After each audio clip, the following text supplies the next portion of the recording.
Halo semuanya, kembali lagi bersama WW di Wiologi Channel ini. Tutorial hari ini kita akan membahas project structure atau folder structure C++ project pada umumnya. Jadi maksudnya, kalau kalian punya sebuah program yang ingin kalian bangun dalam kurung project dengan C++, nah, cara kalian organisasi code kalian, folder-folder kalian itu gimana? Itu yang akan kita bahas. Dan kita juga akan bahas yang namanya header files di C++. Langsung just ke videonya ya. Oke, ketika pertama kali kalian bikin project, dalam hal apapun, nggak cuma programming, itu kalian pasti kayak siapin beberapa framework ya. Artinya kayak kalian lakuin langkah-langkah awal. Nah, kalau di dunia programming, itu biasanya kalian siapin dulu folder structure kalian, project structure kalian. Jadi kayak kalian structure directory folder kalian gimana. Nah, kalau C++ itu ada dua style yang orang umumnya pakai.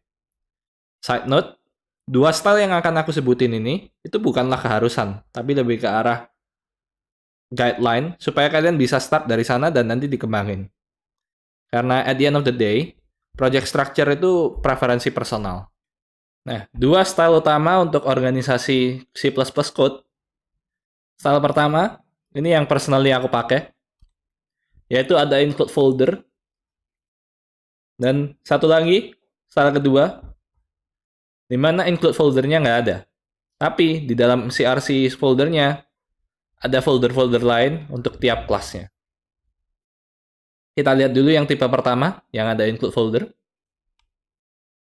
Nah, di tipe ini, kita itu punya biasanya 4 folder ya. Yang pertama adalah build folder. Isinya build folder ini adalah file yang dibikin oleh compiler kita. Contohnya yaitu executable, atau mungkin object file, atau program itu sendiri. Kedua, ada include folder.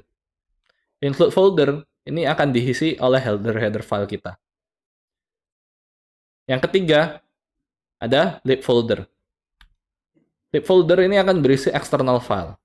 File yang bukan berasal dari project kita, atau dalam kata lain adalah library dari code orang lain. Dan yang terakhir, ada src folder, atau sebenarnya src itu adalah singkatan dari source. Nah, jadi isinya src ini adalah CPP file kita, code kita. Nah, sekarang kita lihat tipe yang kedua. Ini mirip banget dengan yang tadi, seperti yang kalian bisa lihat. Ada build folder, ada lib folder, yang isinya sama.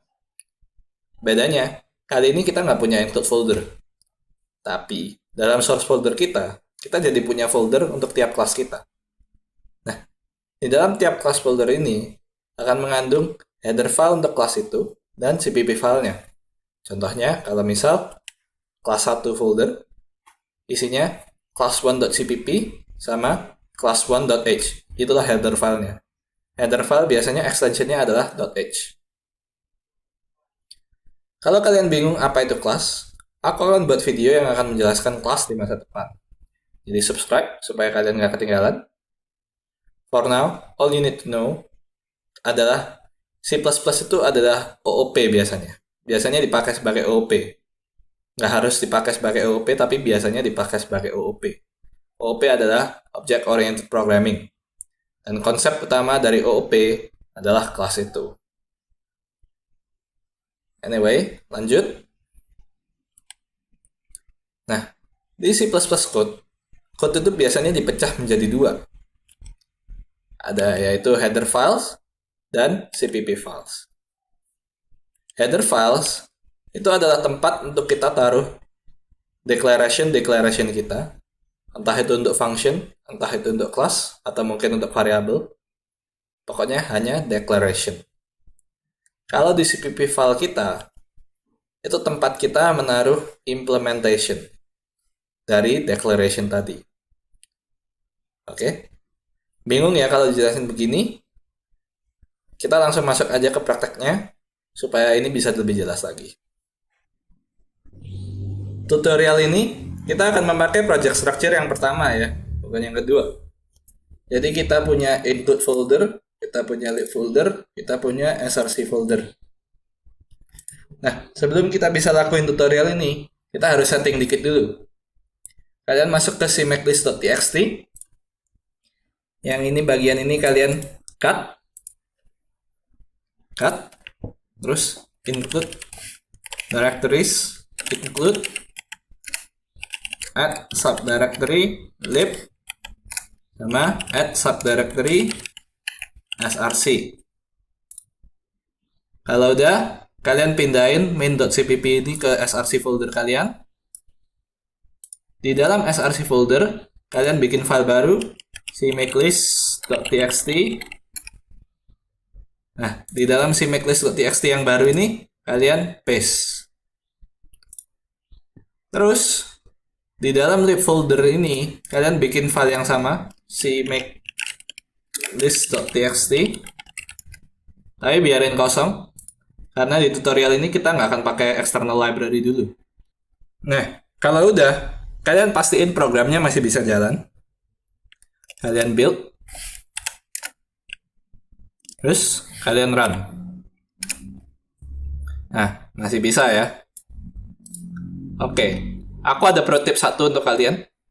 Kalian masuk ke file. Kalian masuk ke preferences. Kalian masuk ke settings. Terus, kalian ketik cmac.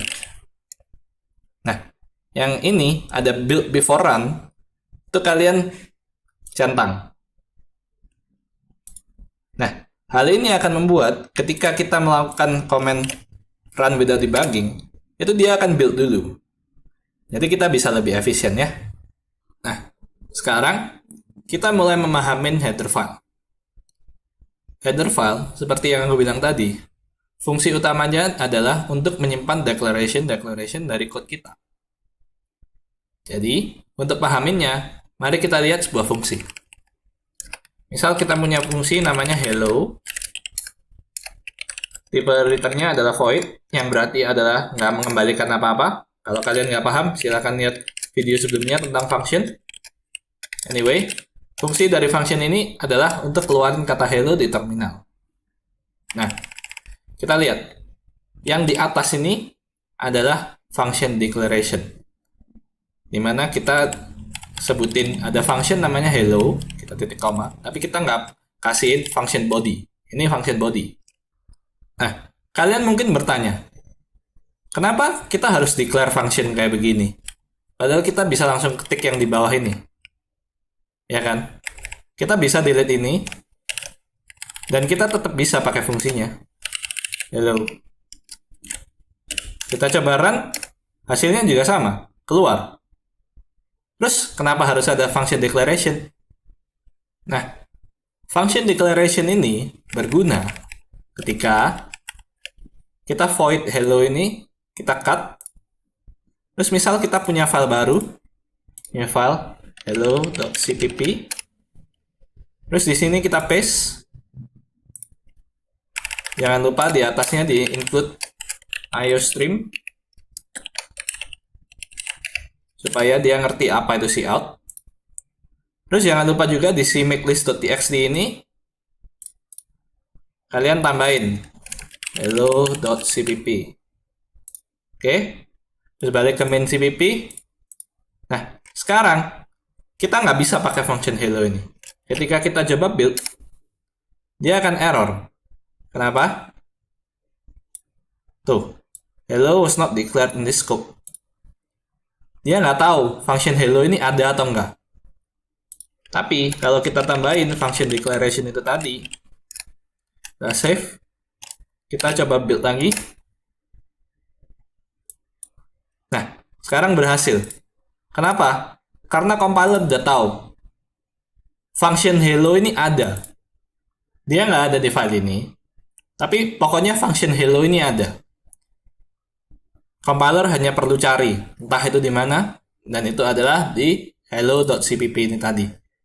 Di sini ada implementation-nya, atau dengan kata lain definition dari function itu.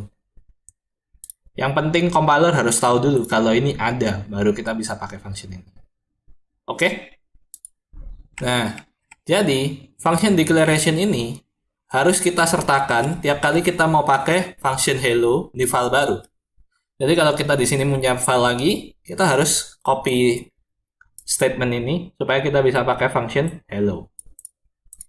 Nah, itulah mengapa ada header file. Kalau cuma satu function, kita harus copy satu function ini. Kalau punya function lagi, kita harus copy lagi declaration-nya. Kalau punya function lagi, kita copy lagi declaration-nya. Jadi banyak banget. Nah, daripada begitu, mending kita taruh semua declaration-nya di header file itu tadi. Oke?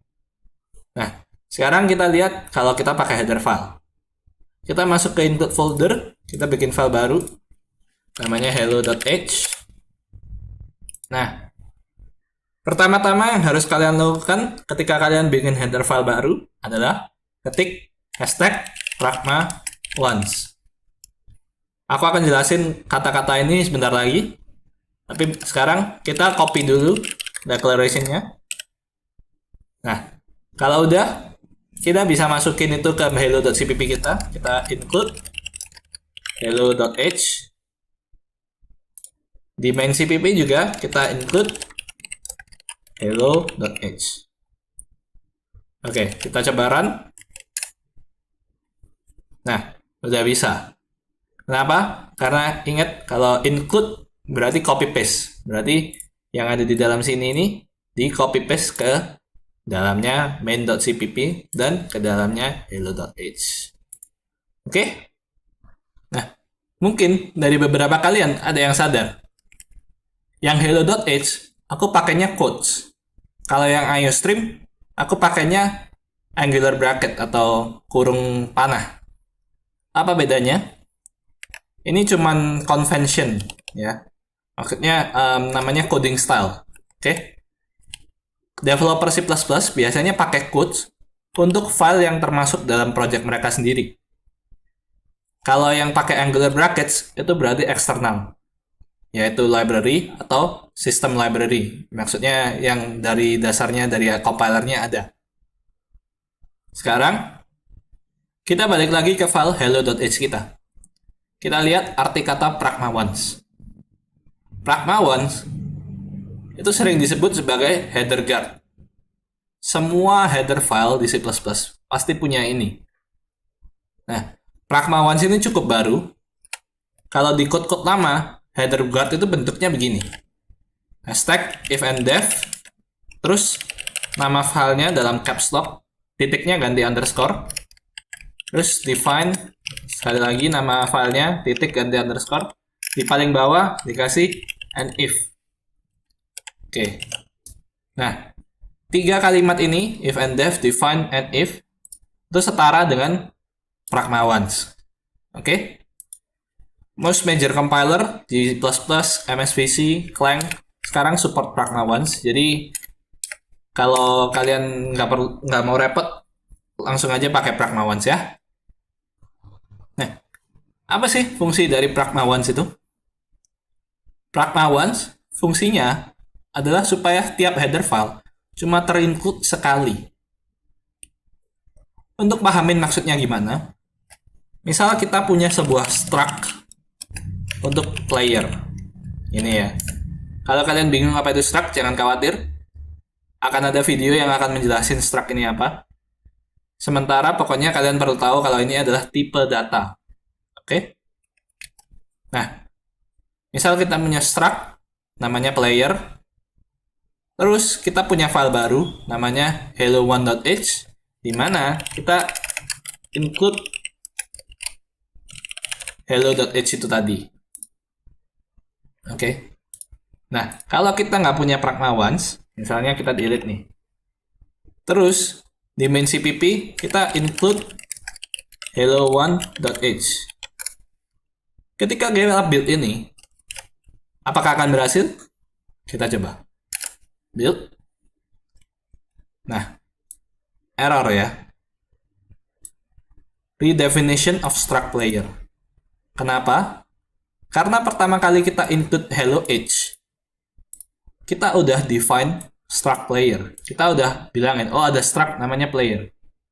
Tapi, ketika kita include hello1.h, di mana hello1.h-nya juga include hello.h, kita sebutin lagi, ada struct namanya player. Nah, padahal kalau variabel itu kan harus unik, ya kan? Namanya nggak boleh sama. Makanya compilernya ngomel. Oke? Nah, sekarang kita coba kalau kita kasih pragma once. Oke? BTW ini compiler juga ngomel karena aku lupa kasih titik koma. Ingat ya, jangan lupa titik koma ya. Nah, sekarang kita build. Berhasil. Jadi, itulah fungsi pragma once. Supaya tiap header file cuman bisa terinclude sekali. Oke? Nah, sekian dari header file dan project structure dari C++. Good job untuk kalian yang sudah berhasil bertahan selama 15 menit. Anyway, kalau kalian merasa terbantu dengan video ini, please like, share, and subscribe. Akan sangat membantu untuk support channel ini. Kalau kalian nggak suka, tolong tetap pencet tombol thumbs up. Oke? I'll see you on another video. WW sign out. Bye!